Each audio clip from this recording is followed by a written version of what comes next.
Okay, you're welcome to Personal Governance Series, and this is also a series of The Range.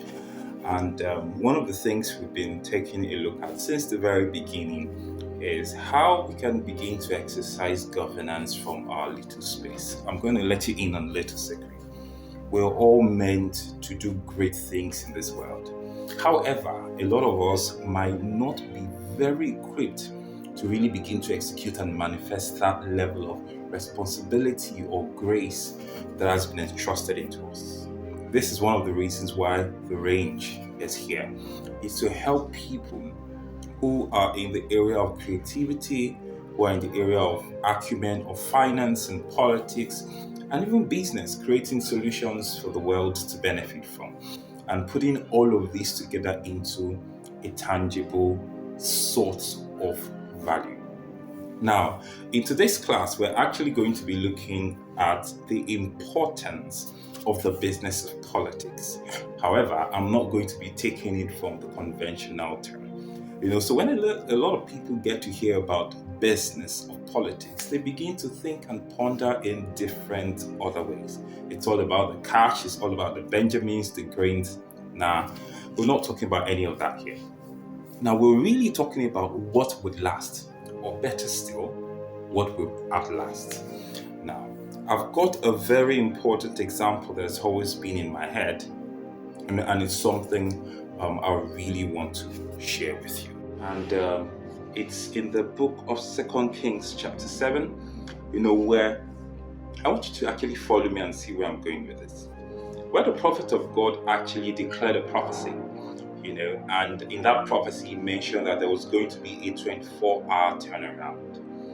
And there was a skeptic who was like, I went to Harvard, I went to Boston, I went to Massachusetts. It is not possible. There is no scientific data available that says that there's going to be a 24-hour turnaround. And the prophet said, okay, you heard it, but you ain't going to see it. And we all know what happened with that guy. Now, that's not even where I'm going. Now, one of the core things you need to understand here about the business of politics is first and foremost, we are all traders. Now, we have been led to believe that the only things tradable is money, goods, and services. But I'm here to tell you, N to the O.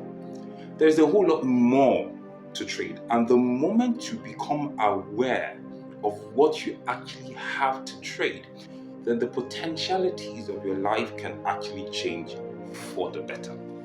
Okay, so first things first, the only thing many people have got to trade in their life is the money.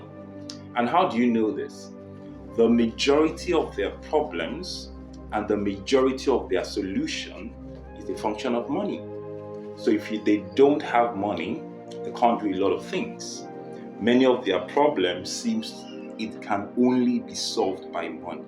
Now, anyone who thinks this way has highly limited themselves in this life, because there are certain things in life that will persist as a problem but cannot be solved with money. I'm not here to talk about that today. In previous sessions, in next sessions, we might actually talk about that.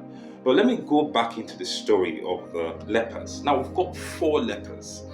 They probably didn't hear what the prophet said, or even if they did, it didn't matter to them because they were always at the receiving end of the society. Backstory, you need to understand something about lepers. Lepers are not influentials, lepers are outcasts. Okay, they are the ones who deserve or are given the crumbs of what is left by the society. So these guys really did not have much to give or much to get for that matter. This helps you to understand something. Lepers do not have money, they do not have people, they do not have resources. All they are left with is themselves. So they had a sort of coalition, similar interests. Remember, that's a political gathering.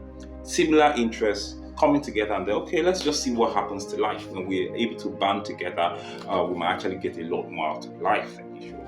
And then they said, okay, here's the thing, guys. We're gonna die. The economy is very bad. The currency has been highly devalued. There's scarcity. There's fuel prices are high. There is food scarcity. Unemployment is on the rise. There is no hope anywhere. Why don't we just go out there?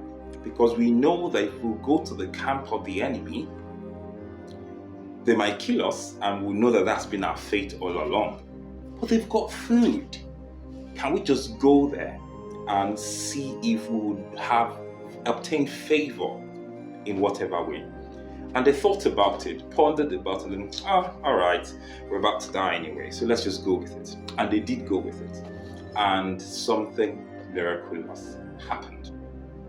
Now the enemies started hearing sounds, and these sounds were not like the sound of an army. They were like, OMG. The Israelites have gone to band and form alliances with the Egyptians and all of that. We cannot do this. And the sad thing is, they let all their spoils and ran out. There was a lot of confusion all around, killing themselves because of that confusion, and all that was left were the spoils. Now, this is not a spoil that is like a bag of rice. It is the spoil, which is the economy of an entire nation. And so when the leprous guys got it, oh my God, this is a miracle. God has been so good to us. And they started picking what they could pick, and they had a lot of food. They hid some in the sand. They went picking again. Okay, we can't just do things this way. Why don't we go back and tell the people this good news, and how God has been gracious to them. Their enemies are no more. And then they went back, and they started picking. They picked the spoils for days. Now, why am I rambling about all of these things? It's to let you understand what trading is. There are many of you who you feel you are at a position of a disadvantage because of what you are trading with. The core thing you need to understand is that what you are trading with is not all you have to trade. It's just what you have been sold, the lie, the falsehood, the deception that you have been sold, that if you don't have money, if you don't have a job, if you don't have a certification, if you are not planning to jackpot out of the country, you don't have a hope of a future. I'm here to tell you that is bull. Okay? Now, you need to understand the kind of things that you have and what constitutes the resources and your potential for trade. Now, here's the interesting thing about trade. Every day, we are always trading something. If you don't know what you are trading, it automatically means that someone who knows what they are trading is actually trading with you. And you are trading with your life, you're trading with your time, you're trading with your attention.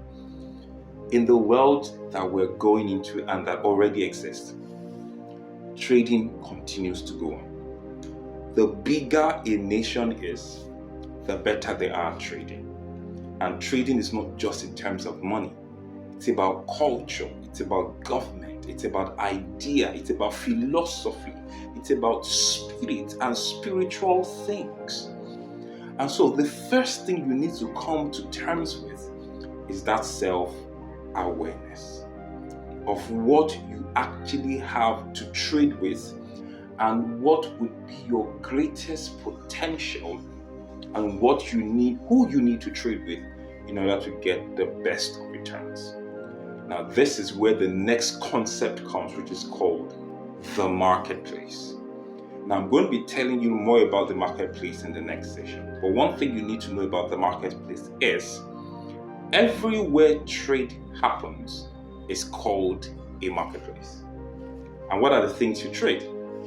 Everywhere you trade your time, everywhere you trade your attention, everywhere you trade your life, everywhere you trade your money, everywhere you trade your energy, everywhere you trade your emotions, it's a marketplace.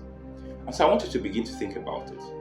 All of these things that has been listed, where do you see yourself trading these things? From the moment you wake up in the morning, what are the ideas that run in your mind? Are you on an autopilot mode where you just go, wake up, have your bath, get dressed, quickly rush to work without really thinking about that day. What that means is that you have been sold a product and then you are constantly trading something with it. It's important for you to learn to get your power back. And this is one of the core things in personal governance that I'm going to be sharing with you much later in this series. I'm going to be ending with this. A lot of things in the world has changed. You cannot afford to live the way you've lived 5 years. You're going to make life very difficult and uncomfortable for you. It's important to begin to see things in a different light. It's important to begin to take, take a position that guarantees you advantage. And what is that position that guarantees you advantage? It doesn't come to you easily. If it did, everyone in life will have an advantage. But here's the truth. Everyone in life does have an advantage, but we might not be trading to maximize that advantage. And so this session is just like an introduction to the concept that I'm going to be sharing with you in the following weeks.